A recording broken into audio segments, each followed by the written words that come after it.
zaman Iya, now? iya, iya. Kalau misalnya tantangannya tergantung dari orang yang kita pengen rekrut sih. Tugasnya itu untuk apa? Soalnya kan kalau misalnya kita mencari profesional atau kita pengen merekrut ya, fungsi itu biasanya cuma ada dua. Dan kebanyakan orang tuh sebenarnya nggak sadar bahwa mereka tuh kalau misalnya merekrut cuma ada dua fungsi. Kebanyakan ya. Kita ngomongin ujung spektrum sama ujung spektrum lah. Oke, bicara tengahnya. Tapi ujung spektrum sama ujung spektrum itu adalah orang yang one day pengen jadi leadership kita.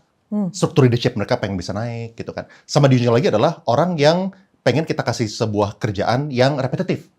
Ini ujung ke ujung. Yang leadership yang kita pengen grooming itu harus orang yang ambisius. Yang ujung sini itu nggak boleh orang yang ambisius. Nah, kita harus clear dulu nih, kita pengen cari yang mana. Soalnya kalau misalnya kita salah masukin orang, itu udah pasti hasilnya nggak bagus gitu. Contoh, kalau misalnya pekerjaan ini misalnya CS gitu misalnya, atau nggak admin gitu misalnya. CS atau admin itu bisa memerlukan orang yang secara perlu orang yang ambisius kalau misalnya ini dalam tahap creating SOP.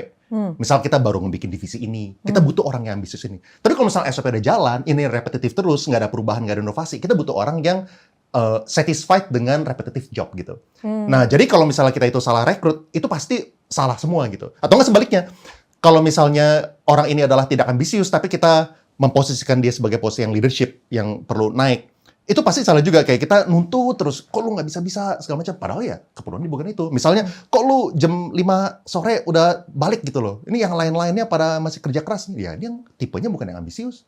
Salah rekrut itu. Nah, jadi yang pertama itu harus identifikasi dulu nih, dia ini posisi yang mana. Nah, kalau misalnya kita udah rekrut tipe yang ambisius, kitanya ini harus memberikan dia ruang gerak dan juga insentif yang sesuai.